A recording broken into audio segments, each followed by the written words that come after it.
স্রোতের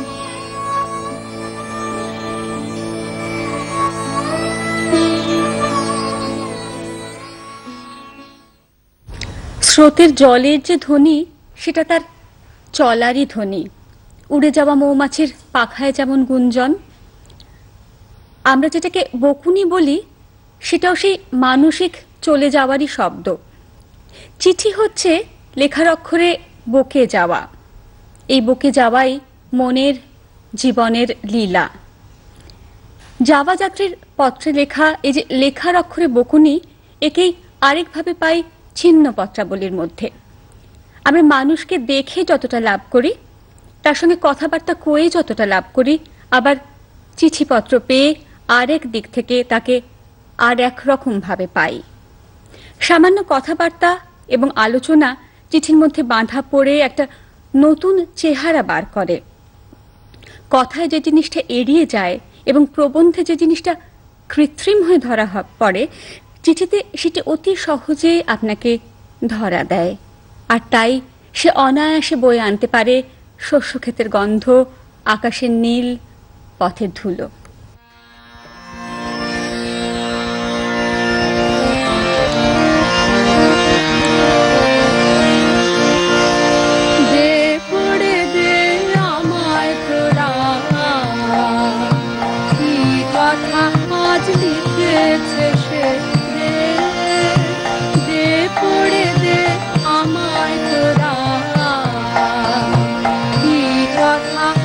লিখেছে সে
মানুষটি চিঠি হাতে নিয়ে দেবদারু ছায়ার বাঁকা পথে বেড়াতে বেড়াতে অথবা সঙ্গোপনে একলা ঘরে বসে পড়তে ভালো লাগে নিঃসন্দেহে, কিন্তু যখন আশা পূরণ হয় না, চিঠি আসে না, চিঠি কই, দিন গেল, বইগুলো ছুঁড়ে ফেলো, আর তো লাগে না ভালো ছাইপাশ পড়া, মিটায় মনের খেদ, গেঁথে গেছে অবিচ্ছেদ, পরিচ্ছেদে পরিচ্ছেদ, মিছে মন গড়া।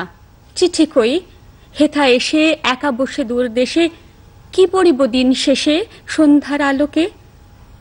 দিবাজানো আলোহীনা এই দুটো কথা বিনা তুমি ভালো আছো কিনা? আমি ভালো আছি।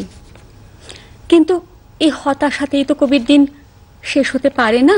তাই শেষ পর্যন্ত তাকে বলতে শুনি, আর যে আসে না আসে মুক্ত এই মহাকাশে প্রতি সন্ধ্যা পরকাশে অসীমের চিঠি। এরকম কোনো চিঠিতেই বুঝি কবি আগাম খবর পান ঋতুতে ঋতুতে বিশ্ব প্রকৃতির কাছ থেকে।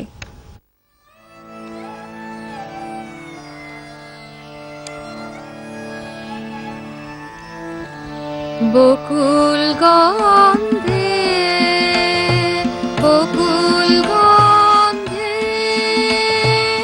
বন্যা এলো, দক্ষিণ হাওয়ার স্রোতে বকুল গন্ধে পুষ্পধনু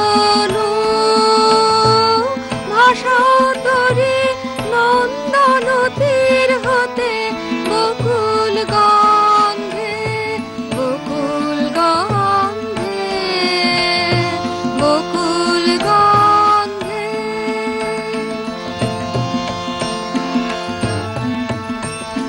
পলাশ কলি দিকে দিকে তোমার আখর দিল লিখে, চঞ্চলতা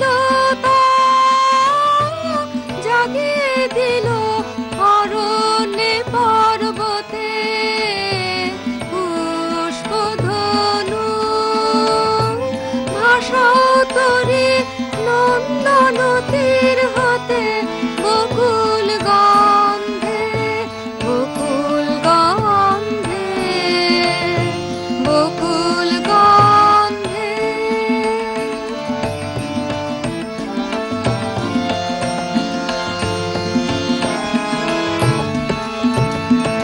আকাশ পারে পেতে আছে একলা একলা আসন খানে, নিত্যকালের সেই বিরহের জাগলো জাগলো আশার বাণী। আকাশ পারে পেতে আছে একলা একলা আসন খানি, নিত্যকালের সেই বিরহের জাগলো জাগলো আশার বাণী। পাতায় পাতায় ঘাসে ঘাসে নবীন প্রাণের পত্র আসে, পাতায় পাতায় ঘাসে ঘাসে নবীন প্রাণের পত্র আসে। পলাশ জবায়